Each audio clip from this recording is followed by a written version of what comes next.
Welcome, Dr. Mary Johnson. Thanks. So,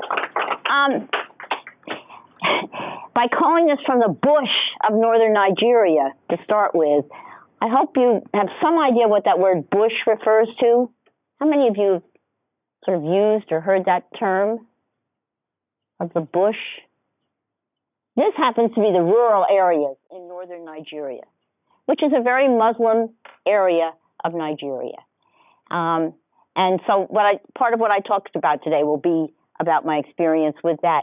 So there's three big things that I want to share with you, and then we'll hopefully have time to share together, that I think are important. One is whatever opportunities are made available to you.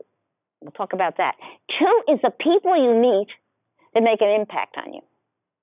And three is finding something to do with whatever job it is that you love. And that's what I'm going to go through. So it all started for me when I started out my first summer after being a senior in high school. I went to Antioch College in Yellow Springs, Ohio. I don't know if any of you have heard of Antioch. Pretty progressive area. And in the early 60s, Antioch was where students went if they really wanted to get involved, whether it was in the civil rights movement or whether it was, trying to free Cuba or whatever, activists involved there. So, yes, there were courses, and very good courses, but there was also this constant effort to get people active. And part of that was that part of your year was interning someplace. So my first year of interning was in Washington, D.C., and I was working for the Department of Health, Education, and Welfare. It used to be called that. I don't know what they call it now. And I was in charge of Xeroxing. That was my big job there.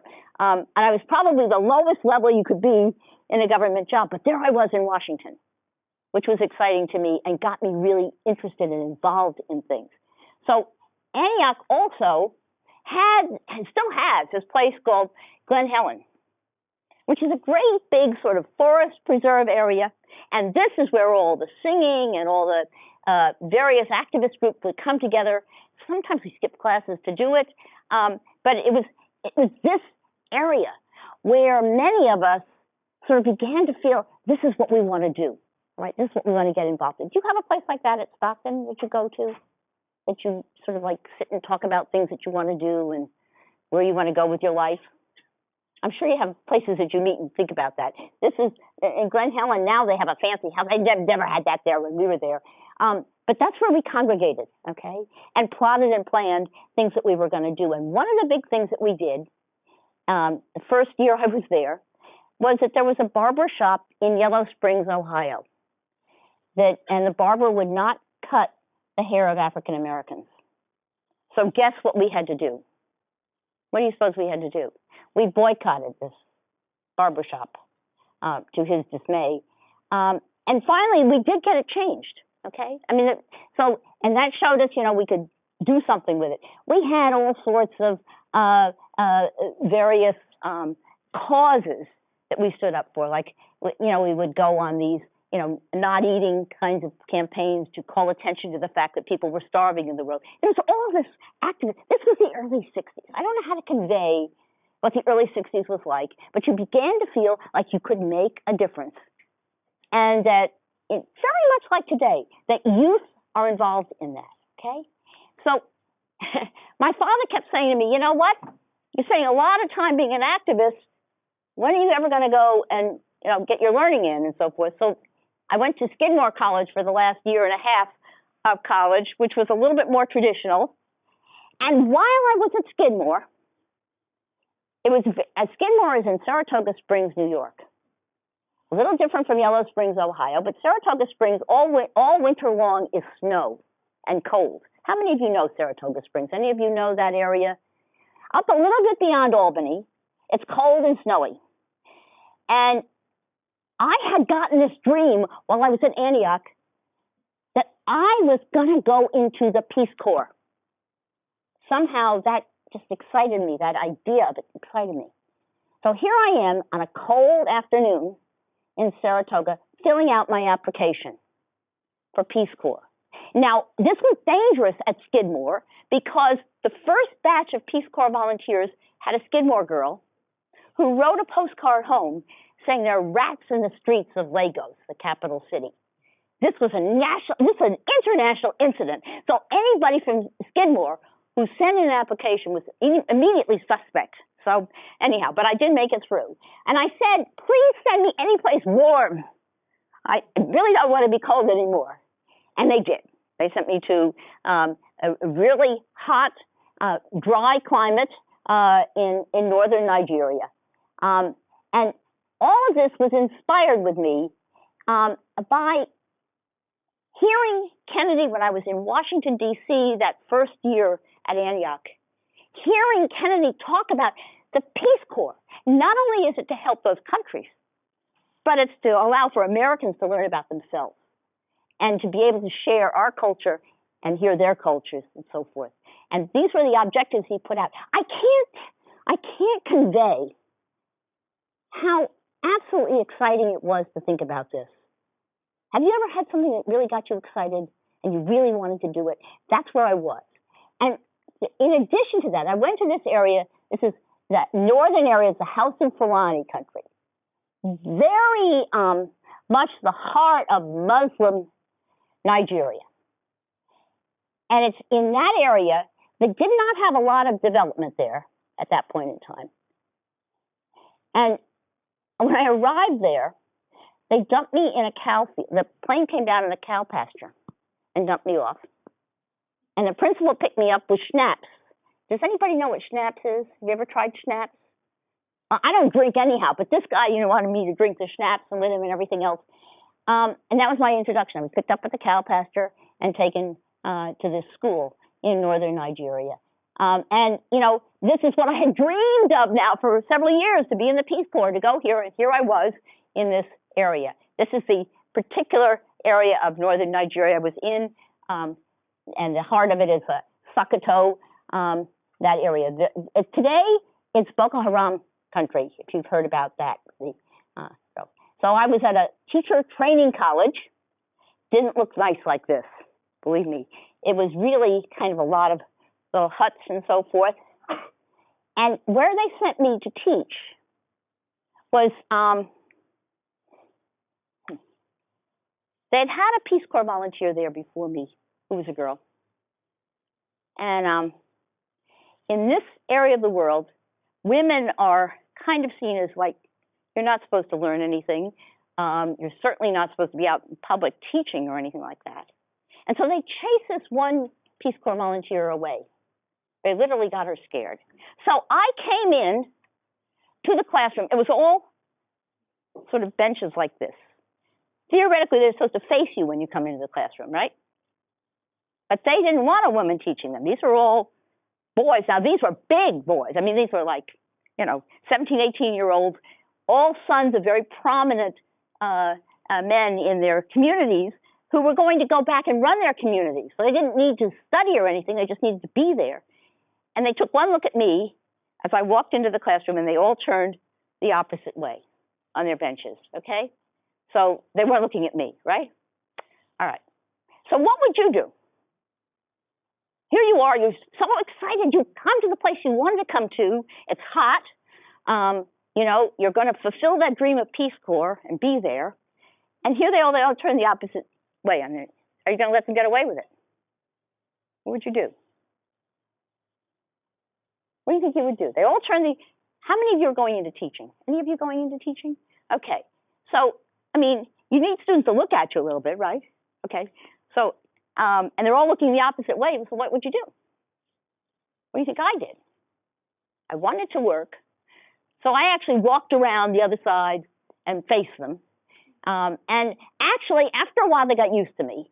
It took a little while of time, both ways, getting to know them. But it was quite an experience to teach in that area because there was no books, there was no paper, there was no Xerox machine, there was nothing except, you sort of, and I had to teach books like old British literature books like Treasure Island in the middle of desert country, okay, where they'd never seen, the sea, and they don't drink. So, you have yo ho ho and a bottle of rum in this book. What are they going to do with that? How are they going to understand that? So I figured out, I brought in a bottle and I wrote rum on it and we sang, and stuff like that. But you had certainly none of the technology that Nick has and things that you can use. No, you had to be yourself and a piece of, maybe some paper, some magazines from USAID, which was one of the organizations that was in Nigeria at the time. You had none of the technology we have today, not even a blackboard. Think about that. Interesting, huh? But so it allowed me to learn. First of all, I never really wanted to teach until I started doing it. Then I loved it. And then I had to figure out, how do you teach in a place that has no materials for you teaching? So you figure it out, okay? And while I was there, this is a nearby town, and here is a larger town called Gusau, which is a sort of trading complex area. But I lived mainly, for the first year, I lived at the school and had really great accommodations. I did have a steward who boiled my water, but pretty much like everybody else lived, so. But no sooner did I get there, okay, late 60s, no sooner did I get there, then guess what happened? Now, I had studied a little about the Holocaust. You didn't study as much about the Holocaust in the early 60s in college. It wasn't a big topic that everybody said, but I knew something about it. I get there, and all of a sudden, a civil war breaks out between where I was in the north and the south, where the Igbo people were. The Igbos wanted to break away from Nigeria. They were more Christian, they were very Western-oriented, and they had oil. Okay? And they wanted to be separate. The North didn't want them to secede, so they had a civil war, which deteriorated into one of the early genocides. And very few people have really studied this genocide as much as it should be. And hundreds of thousands of people were killed, especially Biafrans, during this situation. I was there. I was in it. My own steward was killed because of an Igbo steward. He was killed. One Sunday morning, I was in the Catholic Church in Gusau, nearby town, and some Hausa who, they didn't really know why they were doing it. They were just killing because everybody was killing. They started killing people in the church. And so the priest took me and a couple of the nuns that were there up to his quarters with a shotgun and said, don't, if you come near me, I'm going to shoot you. So he saved us from this. But what we witnessed was bodies just piled on one another. I had no idea what was going on. I didn't know what the word genocide was, really. It was just happening to me. And amidst this kind of chaos, nobody knew even what the aims were, but we knew that democracy that had been in Nigeria for about 4 or 5 years before was disappearing. Became really a military dictatorship. It's taken several decades to try to stabilize it since then, okay? So already living through that, later on when I came back, I was very interested in how something like that can happen and how people can look at other people and start killing like that, just massive killing like that, and how few people get involved to try to stop it, which was another thing that scared me. And women couldn't do anything because we weren't players in all of this, okay? So that was one big sort of experience for me there. The other was women.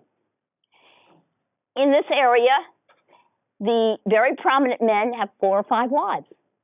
That's what you do. That's your social welfare system, okay? And they all live together kind of like friends. And they all have their children all play. And each night, he picks the one he's going to sleep with, but they act like a community together. There's one Alhaji thought I'd like to join the crew. And I said to him, we have slightly different customs in our country, but he did take me to visit with them. It was really interesting. And it was that experience and seeing this constantly that got me really asking the question. This is now late 60s, just on the nib of the women's movement in this country. And I'm thinking separately, how can women do this? How can they put up with this? How can they just not want to be themselves and just have this control of their lives? Okay, so it got me interested and something that's become a lifelong passion with me in women's studies, which I did when I was doing my graduate work. So both living through this early genocidal experience and seeing what was happening to the women, and the experience of teaching in an area where there are not lots of resources, and finding out how much fun it can be to try to create without a lot of all this wonderful curricular material and so forth. You just figure out how to create it. So, and this experience before I went to graduate school at Washington University, and it was there that I decided two things. Can you imagine what those would be? What I just talked about. One, I was going to learn more about Holocaust. Now, at that time, early 70s, it was not a subject taught a great deal in universities. There weren't survivors that went out and spoke. There were a couple of books out on the subject. It was not, I know you've all had, how many courses have all you've had? You've all had lots of courses and studied it both in high school and in college. That wasn't the experience then. And it was in a way kind of exciting because you were finding things that nobody had really talked about before. I taught the first course on Holocaust at Washington University in 1973. No survivors to come speak to you. We had very few books. We were making it up as we went along. I did it with another professor. It was a very interesting experience. At the same time I was doing that and getting interested in that, my interest in women's studies was also maturing. And I decided, almost in the first course I took, that I found the French Revolution very interesting. How many of you have taken classes in the French Revolution? Any of you have taken, is revolution in now or not? Sometimes it's in and sometimes it isn't. But anyhow, at that time it was kind of in, and I took this course where I started to ask the question, why are those women in the women in the bread lines, why are they there? What are they doing? Why are they getting involved? Why are they so angry at everything? And what do they want? And so I did my dissertation on the women in the bread lines. Okay, it was hard to get a lot of documentation on this because they didn't write, and most of the police documents about them in the crowds and the rioting and so forth were talking about they were misdirected by the men that they were with. So you didn't know who these women were. I'm still seeking it out. But it got me interested at a time when women's studies, just as with genocide studies, was just beginning.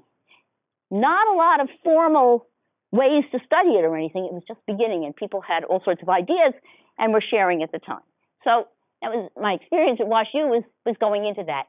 And then after when I taught in universities, both at Temple and then in East Tennessee, I decided I was teaching history, I was teaching women's studies, and I had the opportunity to go to what's called the Wellesley College Center for Research on Women, and where you can spend a year doing nothing but researching what you're interested in. So at that point in time, I decided to study how do you study women through the artifacts in the household. So their butter churns and their stoves and all the ways that they make things work in the household that never got much attention in more formal history. And while I was doing this, there were three people that I think really influenced me to go on and look and do much more in curriculum, because I was getting more and more interested in how do you design courses to get people interested in history.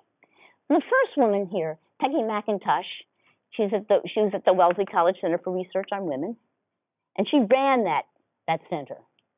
And she encouraged me to go on and really look at this issue and to do more curriculum stuff.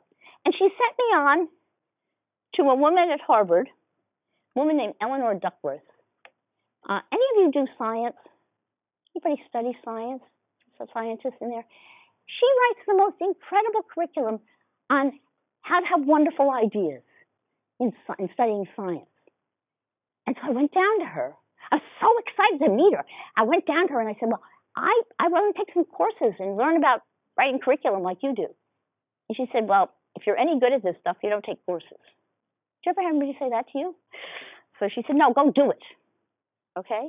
And so she sent me to this woman.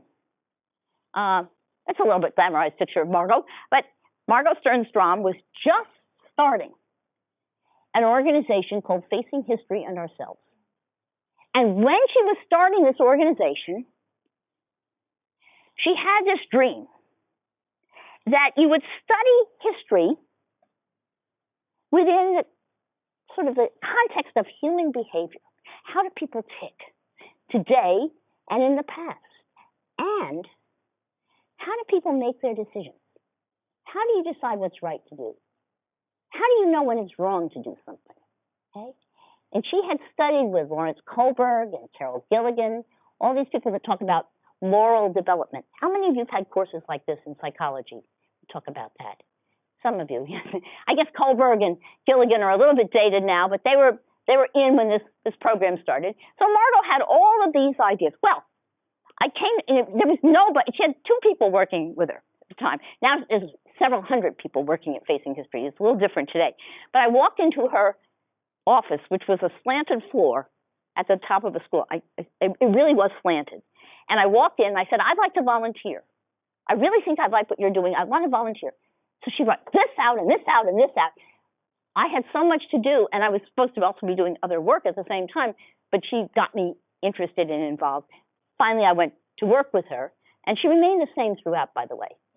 Totally involved and chaotic at the same time. Fabulous, fabulous person. And so I worked with her for over 30 years at Facing History, where all of the things that I've been talking about in terms of having an interest in, a passion in, to try to understand why people do what they do, came together in working with this program. And this is how it works, and it's very active here at Stockton, thanks to Gail, because Gail is the one that's encouraged to have some of these materials brought into courses. But to start out the study of history by asking, who are you? If I went around the room and asked, well, what is it that makes, how do you make your decisions? Who are you? Who are the people that influence your lives? What are the things that, when you have to make a decision, is it your parents? Is it the media? Is it the social media? What is it that influences you as you make a decision? Who are you? Okay? So don't start with the formal facts of history, but who are you first? Because you are a building block of history. You are history, right? And also part of human behavior is, you're in one group. You think you're part of the in-group, right? Who's the out-group? Who's the they, right? And are we seeing a lot of that right now in our political landscape, of the we and the they? You don't need to go into history so much. Just look at your own world about, and who do you care about, and who do you care less about? And how do you think about that? How do you think about various groups and so forth? So those are the kind of the building blocks. And then to look at the history and to study it, but bringing in that human behavior all the time. So everything that I had been influenced by in terms of women, in terms of looking at genocide, in terms of teaching, so forth, all figured into this kind of pattern, okay? And certainly looking at, first we started with Holocaust history, now we do civil rights, we do the Nanjing atrocities, and a number of other topics. There are all these case studies, but every one of them, you're looking at the aspects of human behavior. Then you're always asking, when you study history and something bad happens, who's responsible, right? Don't you ask that question? So, when I first came to Facing History, Margot, I'll just call her by her first name. She would like that, okay? I should have had her pop on to say hi to you guys. She would, she said, I want a conference about the Nuremberg trials. She said that was the most important event at the end of World War II, and nobody pays enough attention to it. So she and I put together a conference in 1985 where we brought together many of those people that had been involved with that Nuremberg trial. Many of them are no longer with us, so it was exciting to do it then. And while I was doing that, I cannot explain this to you enough, while I was so involved with this and meeting these people and getting the conference pulled together, my mother says, you know, your father was at Nuremberg. He never talked about it. Yes, he had been at Nuremberg as one of the young researchers. They had lots of American researchers and so forth. And so then I got even more hooked on it. And so another one of my passions has become studying about not just Nuremberg, but other international trials and what they have meant to our post-World War II world and how much the international law has influenced us. Okay, that's sort of the final part of this course, the choosing to participate. And this is where Gail started out today. Once you found out how things sort of went wrong in the past, where you had problems and so forth, then what are you going to do about it yourself? How are you going to choose to get involved? Okay? Gail just suggested maybe going to work at one of the conventions. I mean, there's so many ways that you can get involved, but to not just say, oh, it's all, you know, everything's terrible, I'm not going to do anything about it, or I can't do anything about it. Yes, you can, all right? And that's the way we try to end this kind of study this way, all right? The only problem with all this is you can't do this in one day. How many of you took Holocaust and had about 2 days to do it in the classroom? Any of you study Holocaust? Some of you? Yeah. You've had more. I know you've had more than 1 day, but in some schools you have like, what, a day or two to do it, or a period or a couple of periods to do it. To really do it so that you can get a sense of then what you should do to try to make it different, you need to take a little bit more time. That's where we have the biggest sort of challenge, is to help people get the time to really reflect on the importance of these lessons and so forth. So that's where I want to stop.